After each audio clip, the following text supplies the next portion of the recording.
What's going on, YouTube? Welcome to my YouTube channel. Today we're going to go over how to distinguish mirrors on a Morgan silver dollar and what to look for. And I do have some examples of some American silver eagles that are definitely decam, ones even actually graded that way.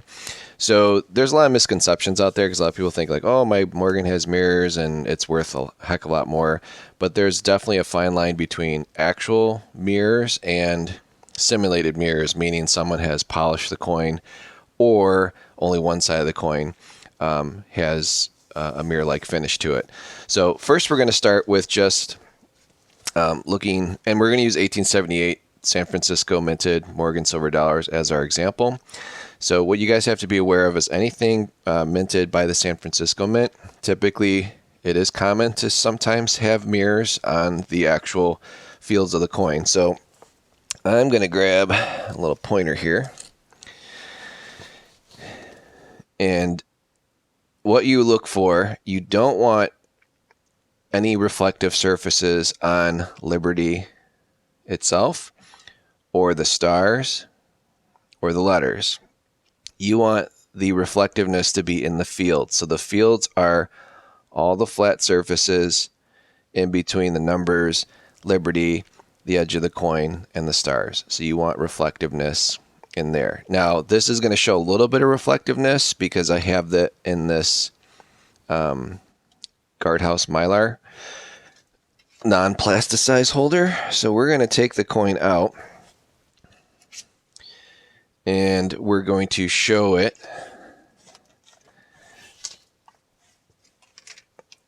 I better put some here. Let me pause it real quick. All right, I just paused it real quick. I didn't want to put gloves on, so I have this holder here. It's from an old ICG holder. So see how you have some reflectiveness in the fields there? I mean, it's there, but it's not enough to designate it proof-like, especially for a San Francisco mint. You have to have really strong reflective qualities. Let's take a look at the reverse.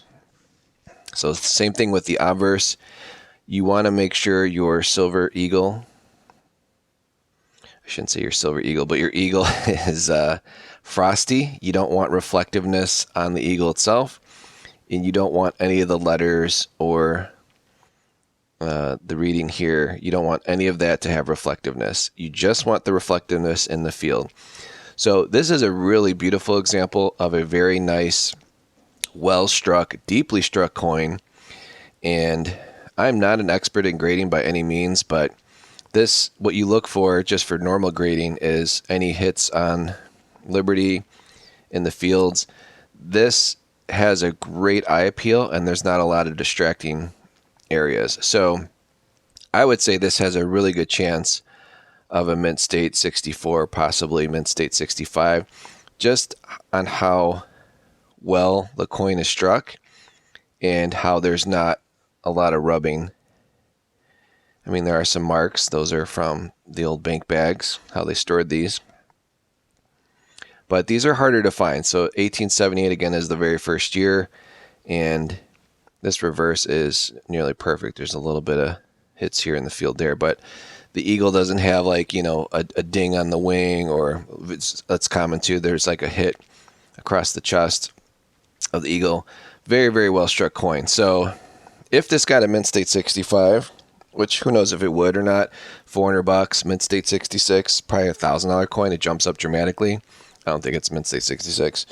Mint state 64, worst case, would be worth 180 if this was graded. So I've got this one listed in my shop for 150, and I'm accepting offers as low as like 135. I think it's a beautiful coin. Again, it's hard to find one that has frosty surfaces, and you know, it's not just like like an opaque or just like a regular. It is opaque, but you know what I mean. You just have some definition to the coin. So this one's really well struck.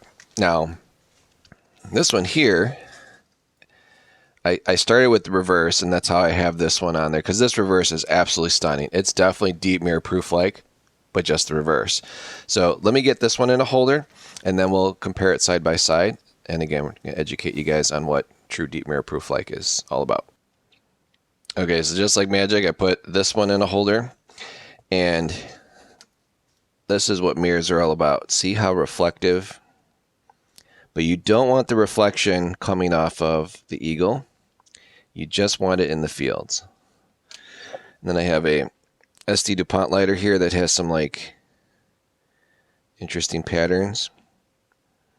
And see how you can see all the details of the lighter in the fields of the actual, so it's like an actual mirror.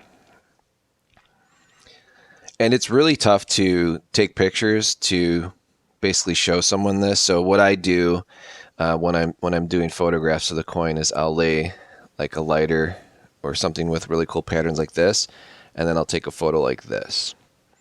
So it takes the light off the top of my coin booth or my light booth here, reflects it onto the surface of the lighter, which then reflects off the coin. And again, you don't want to see the pattern in the eagle. You don't want to see it on the letters. You don't want to see it on the reading. You just want to see it in the fields. So this by far is what a deep mirror proof light looks like. Unfortunately, we don't have the same for the obverse. And that's common. So a lot of times guys will be like, man, I have an awesome mirror coin, and it's only on one side. So you do need to have it on both sides to get that deep mirror proof light designation. And this one definitely does not have even proof-like fields in the obverse. See how you can barely make the pattern out. So in a perfect world, you would have it on both sides. In a more perfect world, I would rather have this obverse on this coin with this reverse, because that would possibly get you a star rating. So if this is mint state 65 with a star, you probably, with a reverse like this, you probably have close to, I would guess, at least a $500-$600 coin. So anyways, these are two coins side by side. This one I'm asking 150. This one I'm asking 175, because this one, that reverse, is outstanding. You can't really find these anymore out in the wild. And if you do, they're definitely going for some big bucks, because people usually like overgrade it and think it's worth whatever. Now, here on this coin, obviously that's a mirror, right? So it's a very, very clear mirror. That's, DCAM stands for deep cameo. So the cameo is basically the surface of Liberty, basically being white and frosty, and then you have to obviously have, the mirrors, which that's how they minted this one. So it got the extra attention at the U.S. Mint. But back in 1878, there was no extra attention. It's like, they didn't have air conditioning. They didn't have heater. Well, they had heaters, but they didn't have air conditioning. So I have to imagine like the environment where these were being stamped out one at a time had to be completely miserable. Hot metal everywhere, and a stamp press, and it's really loud. The guys working the mint back then probably were deaf and or at least hard of hearing, right? Because of all the stamping going on real loud. I can't imagine that machine being really quiet. So an interesting fact about this one is sometimes you do have to pay attention to your labels. So besides this coin being absolutely stunning and perfect condition, it's the first 500 sold at the Philadelphia Mint, so it does demand somewhat more of a little bit of premium just because of the label itself. So I know Annex they're a little tougher sell, but it is kind of cool that this was one of the first 500 pressed out by the Mint, which is really bizarre because it's San Francisco, right? But it says the first 500 sold at the Philadelphia Mint. So don't really understand what that's all about, but maybe they have them at the Philadelphia Mint for sale. I don't know. I just realized that is convoluted. So it's like the first 500 sold at the Philadelphia Mint, right? Which is awesome, yes, but that's not a P, guys. That's a S for San Francisco. So whatever that means. But I have this listed I think for 125, and you have others asking like 175 for the same exact coin. So if you want something interesting, the conversation piece, no one really has this. You're not going to find this at a show. So, but that's also available. And then I also have this 1987. These are the old purple boxes. So we've got the old certificate here, which is crazy, right? This thing's like over, it's pretty old. So even like the paper is getting weird, and it's not like it's looked at every day. And there's Mercanti. He's the sculptor engraver. And this is a nice 1987.